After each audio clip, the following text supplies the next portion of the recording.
Rather than a Bible study today, I just wanted us to spend some time thinking about some things. And sometimes it's good to just think. Well, last week we talked about whether God works for good in the lives of all people, or whether God just works for good in the lives of Christians. And we saw that God works for good for the entire universe. That salvation, according to Christianity, is not just for human beings. It's for the entire universe. God is going to save the entire universe. We also saw indications that God works for good in everyone's life, not just in the lives of Christians. Now that created some interest in the issue of God is in control, in the sense of God controlling things. And this often becomes an issue when something bad happens to somebody. Does God cause the bad things that happen to people? Does God cause the bad things that happen in the world? Now, lots of Christians will tell you that He does, for they have been taught that God is in control of everything. And when they express a belief like that, it most often goes along with the idea that God has a plan. God's working out that plan, and we shouldn't try to second guess it. Practically all of us probably have sung the hymn, Holy, Holy, Holy in our lives. No matter what denomination you've been, that was probably in the hymn book of your denomination. It was one of the more popular Christian hymns in the 50s, 60s, and 70s back then. Holy, holy, holy, Lord God Almighty. And we've sung that, and the word Almighty means having unlimited power. And most Christians have been taught that that is part of the very definition of God, that God has unlimited power. God can instantly, and with no effort on His part, just bring about whatever He wants to happen.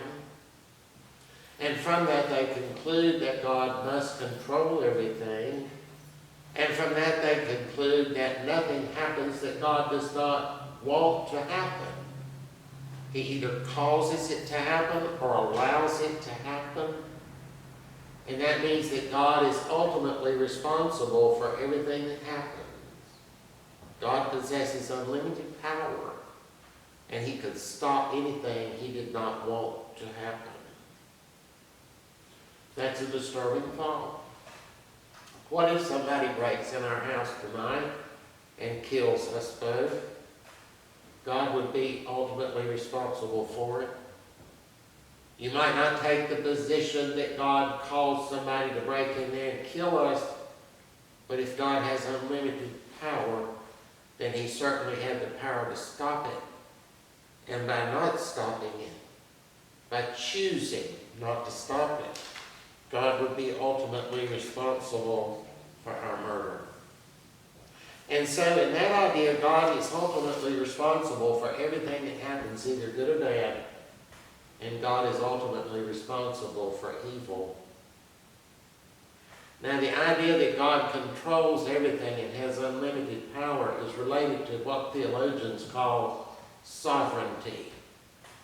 The word sovereign means the top ruler, the one at the very top. It's normally used to refer to kings in the sense that the king is the top authority in the land. The king is the most powerful. No one is supposed to be more powerful than the king. And so a theological term applied to God is that God is sovereign. God is the highest authority with no other power. And most Christians accept that because, after all, if God were not the highest authority, if there were another authority above God, then that would be God instead of God. So what we mean by saying God is sovereign is that God is at the top of the power structure. And from that, some Christians have derived the belief that God controls everything. That's mostly a holdover from Calvinism. I've said in here before that Calvinism was the single biggest influence on American Christianity. And this idea that God controls everything that flows from that. Now, according to John Calvin, who came up with this idea in the first part of the 1500s, the fact that God is sovereign, or is the top power, necessarily means that God controls everything. Calvin came up with the idea that before God ever created the universe, he basically sat down and preordained everything. That means that God sat down before he made the world and wrote out the script of every move, everything that would ever happen.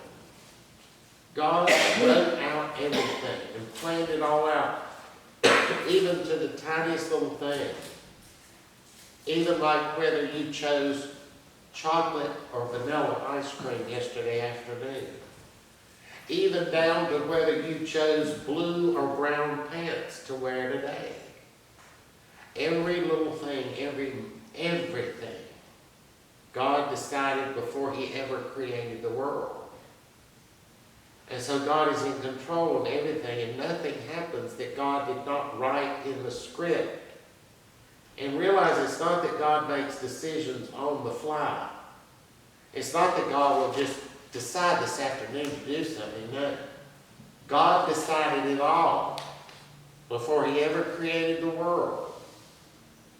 And that means that what we are is actors. We are playing the role that God assigned to us. We are playing out the script that God wrote. It makes us all into nothing but puppets. It also makes God into a monster. God is responsible for every natural disaster. For every young child that gets murdered, God wrote it into the script. If you get cancer, God sent it to you. If your mother gets beat up, raped, and killed in her home, God wrote it in the script. God is responsible for every crime that was ever committed because God wrote it in the script before he ever created the world. And so we have a God who delights in and works through wreaking havoc, misery, and suffering on all living things on earth. The little rabbit that just got ripped apart by the fox, God wrote that into the script. God likes that sort of stuff, see. Now people go through all sorts of mental gymnastics to try to maintain the belief that God wrote the script, but yet also try to maintain the belief that God is not a monster, but they fail. If God controls everything, God indeed is the cause of all suffering, pain, sadness, and evil. This is true no matter whether you think God actively causes it or whether God just allows it. And you know, having a belief like that works okay for a while. These people that have the little bumper sticker, God is in control, that works for a while. But eventually it no longer works. I don't think the New Testament supports the idea that God works through evil, that God works through bad, that God works through causing and delighting in suffering and pain. I do not believe that everything that happens because God either caused or allowed it. I do not believe that, and there's nothing anybody could ever say that would make me change my mind. There has got to be more to it than that. It can't be that simplistic. And in fact, it is not. It's a very complicated situation. I want you to consider a few situations that have happened in my life. Now, used to, when Wanda and I went on vacation, we'd always rent a car. We just preferred to leave any kind of trouble that might occur on the way or on the way back to a rental car company. So we'd rent a car when we went on vacation. Took a lot of the worry out of it. Now, several years ago, we had 3 trips planned, and I had made rental car reservations for each one. And for one of those trips, when we got down to the rental car place to pick up the car, there had been a mix-up, and they didn't have the car. So we had to use our own car for the trip. Now that made me mad at the time. The car we used, though, was the one that usually sits in the front carport. And I didn't want that front carport to be empty the whole week we were gone. So I pulled another vehicle out of the tractor shed and put it in that front carport so it looked like somebody was there. Now this vehicle I pulled out of the shed sits in the tractor shed where there's just gravel. But in the carport it had cement. So when we got back from vacation, I pulled that truck out and there was a big oil spot there at the back of it.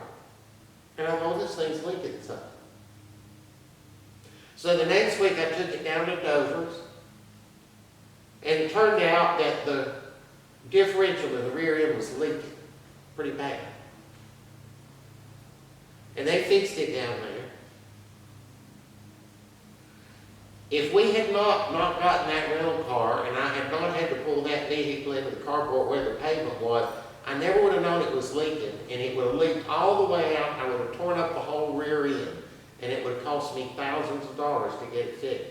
But as it was, it only cost like $50 or something.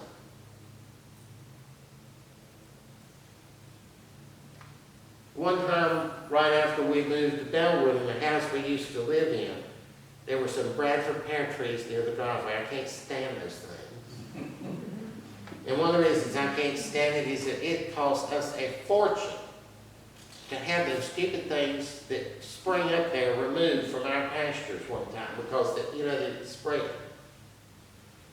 Because the limbs always fall off of them. And I used to park near one of them things. And I always did. That was my spot. One day I didn't, for some reason. And that was extremely unusual. I always parked with it. That day I didn't. We had a big storm that afternoon. A huge limb broke off of that stupid thing and got blown off right there where my truck would have been. I have no idea why I didn't park there that one time, but I didn't. About 15 years ago, Wanda and I were going to Kings Mountain. And we were in between Cherville and Kings Mountain, and somebody ran a stop sign. Now, I saw them, and I tried to avoid them, and I almost did, but they hit us right on the back corner of Wanda's car. And see, they hit us just right on that back corner. And it turned that car over, and we slid 200 feet down the road. Now, we weren't hurt, but it took them an hour to figure out how to get us out of there. If you think it's easy to take a windshield out of the car, it ain't. Believe me. So it took them an hour to get us out. And it was scary. We weren't hurt, really. But it was scary. That stuff falling on the roof from the trees. It's not anything in here. So that really, we didn't even want to get in the car after that, But we talked about it. We thought, maybe that wreck happened because it saved us from something worse that was going to happen down the road. Maybe if we had actually gotten to Kings Mountain, something worse would have happened. So maybe the wreck saved us from something worse. I don't know if that's true, but it's possible. Have you ever seen the hand of God in your life? Think of the turning points of your life. Think back on your life and look at those points where you made this decision and it went that way instead of that way. That completely changed your life. Maybe you got fired from a job. Maybe you were really upset by it then. But maybe now you see how that sets you on a path to a successful and rewarding career that you would not have had you stayed in that job. Maybe at one time you thought about moving to somewhere, but something happened that you couldn't. And now you look back and think, gosh, it's a good thing I didn't do that.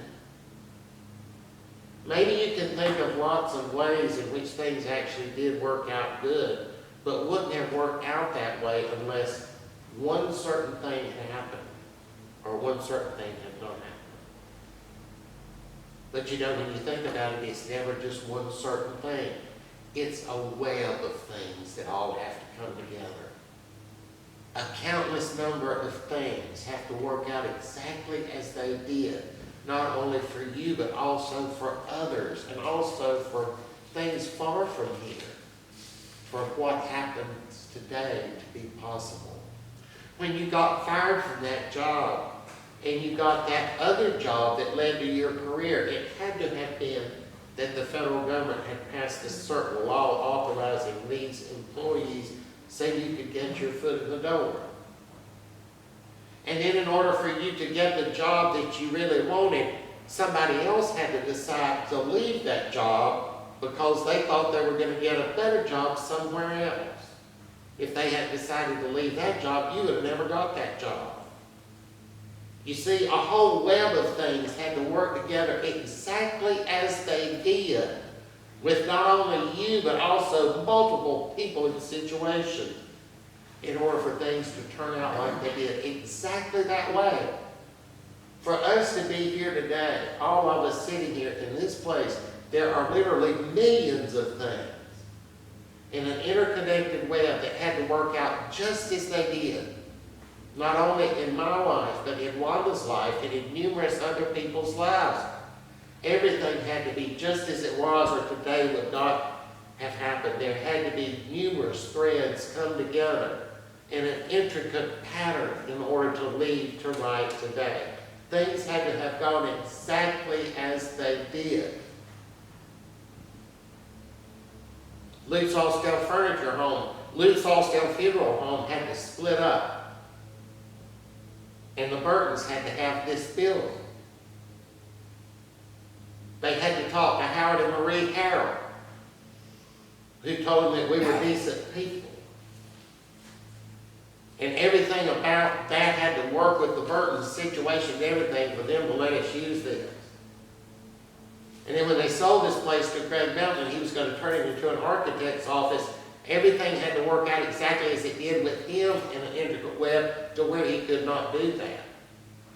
Everything had to work out in an intricate web exactly the way it did for Seth so that he could buy this and then invite us back. You see, so many things, innumerable things, all over the years. They had to work out exactly as they did in order for today to be possible. If any of those things had not worked, this would not be here today. I would not be standing here. Think of all the things in your life that had they been different, you would not have been sitting here. All of those webs had to work together and come together, all in one certain way. One certain way for this to be possible here today. It had to work out just as it did in all of our lives for this to be possible right here today. And you see, when we look back and we see how it all worked out, how all those intricate webs came together, it's hard to believe it all was an accident and just due to chance. So while I think God is in control is way too simplistic, I also don't think it's all due to chance or random occurrences. Now I realize things have worked out well for Wanda and I, for me, in our lives. And things have worked out well for most of you. Certainly we have all faced challenges. Many of you have faced more challenges than I have. But still on balance, things have worked out well for us, certainly much better than they do for most people in the world. When I was in the 7th grade, the Vietnam War was going on. Now, I was not yet at that stage of life back then that I paid attention to the news or anything like that when I was in the 7th grade. But I knew Vietnam was going on. I didn't know a lot about it, but I knew it was going on. Now, I remember in history class, which was right across the street up here. We studied some about Southeast Asia. And as part of that, the teacher brought in some newspaper clippings about things that were going on in Laos and Cambodia. Now, I don't remember exactly what it was. I think they had rulers over there back then that were cruel. And I remember that they were talking about how they killed people and they stacked skulls up or something. It was something really gross. And I thought how horrible that would be to live like that. And I can remember lying in my bed at night thinking how horrible it would be to live in a place like that in a country that they killed you and stacked up your skull. And then I remember thinking, you know, I could have been born in Laos or Cambodia and had to live right this moment in a condition like that. And you know, the thought was terrifying to me that I could have been born over there and been over there where all that stuff was going on. But of course I wasn't. And I was born here, in a family and in a situation where things went fairly well. I couldn't imagine what it would have been like to have been born and be 12 years old in a place like that. Even at that young age, I wondered, why? Why were some people like me born into good circumstances? And why were other people born in horrible circumstances and had horrible lives? Even in the 7th grade, I was wondering about that question. And you know, that's a question I have never been able to answer, but it's a question I still wonder about. It's been 55 years ago. Now, I think questions like that and also webs of circumstances coming together, like we talked about earlier, are things that I realize have prevented me from gravitating toward the simplistic answers. They have caused me to refuse both to affirm that God controls everything. They have also caused me to refuse to affirm that it is all chance and random. It has caused me to realize that there's much more we don't know. There's something else. Something that today, as humans with limited minds, we can't comprehend. Now, I have glimpses of ideas of what I think it might be, but I don't know. I certainly don't have the answer. But I'm going to reject two things. I'm going to reject the idea of a God sitting up in heaven, zapping people with bad things for his own amusement and selfish reasons. I do not believe that's how God is. Neither do I believe that things happen by chance and everything is random. I do not believe that our lives are still filled with random occurrences. So what do I think? I don't know. But I'm going to reject both extremes. And what I'm going to say is that there's something else going on that I can't see now. One day when I get to heaven, I will see it and I will comprehend it. I cannot see it, though, at this point. But I remain thankful for how the hand of God has worked in my own life.